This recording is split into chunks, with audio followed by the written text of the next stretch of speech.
Suara Hati, renungan hari ini, Jumat, 12 Desember 2025. Topik, apa yang kita inginkan pada ibadah Natal bulan ini? Dan jangan lupa saudaraku, untuk membagikan renungan ini kepada orang lain, agar mereka juga mendapatkan kekuatan rohani di dalam Tuhan. Kiranya saudara diberkati oleh Tuhan kita.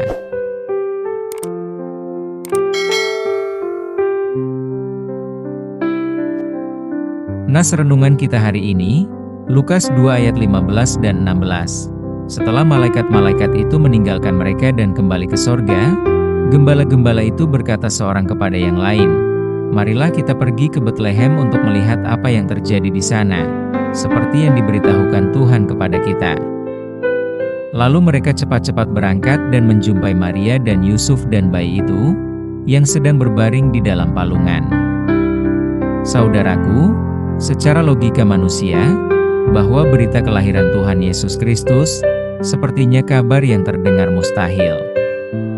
Namun, kelahiran Tuhan Yesus Kristus berdasarkan kuasa Allah di luar nalar manusia. Tuhan Yesus Kristus lahir atas kehendak Allah Bapa untuk keselamatan manusia. Maria sebagai seorang perawan yang akan menikah dengan Yusuf, menjadi kebingungan mendengar sapaan malaikat Tuhan. Dan akhirnya Maria menyambut berita sukacita yang ditujukan kepadanya. Bagaimana mungkin Maria bisa mengandung seorang anak laki-laki yang nyatanya adalah Mesias, sebagaimana yang telah dijanjikan Allah kepada umat Tuhan? Awalnya berita sukacita itu, tunangan Maria belum mengetahui. Namun setelah malaikat Tuhan menjelaskan langsung kepada Yusuf, agar tidak meninggalkan Maria tunangannya. Sebab kehamilan Maria adalah rancangan Allah Bapa. Sebuah mahakarya yang luar biasa. Allah Bapa mengukir berita keselataman untuk manusia. Para ahli Taurat dan para ulama menyangkal akan kelahiran Mesias. Anggapan mereka tidak mungkin Mesias yang akan menolong manusia akan datang dari keluarga yang tidak terpandang. Patut kita bersyukur atas iman yang Allah anugerahkan kepada Maria, sehingga Maria dapat meresponi kehendak Allah dengan menundukkan diri sebagai hamba Allah dan meyakini rencana Allah.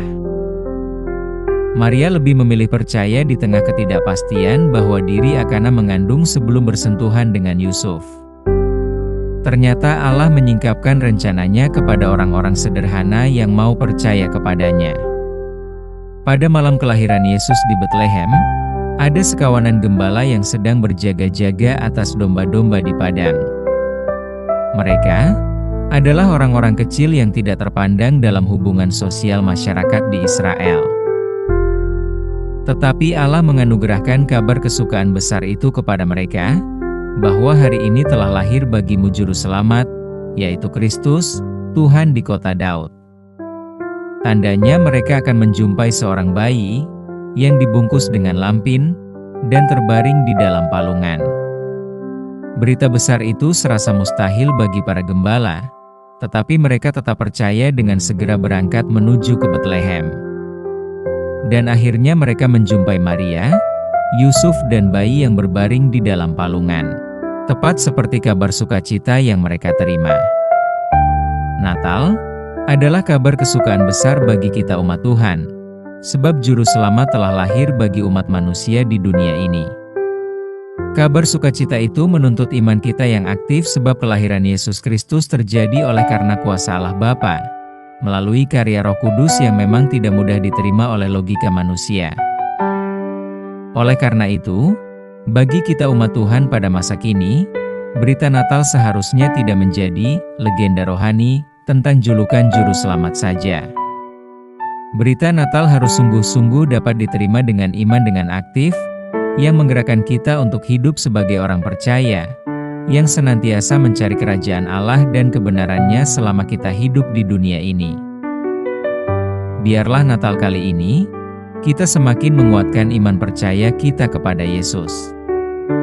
Marilah kita memupuk iman kita setiap hari melalui doa, perenungan firman, dan rasa syukur atas apa yang telah Allah lakukan kepada kita, lewat karya besar yang Tuhan Yesus lakukan kepada kita. Amin.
sampai selamanya.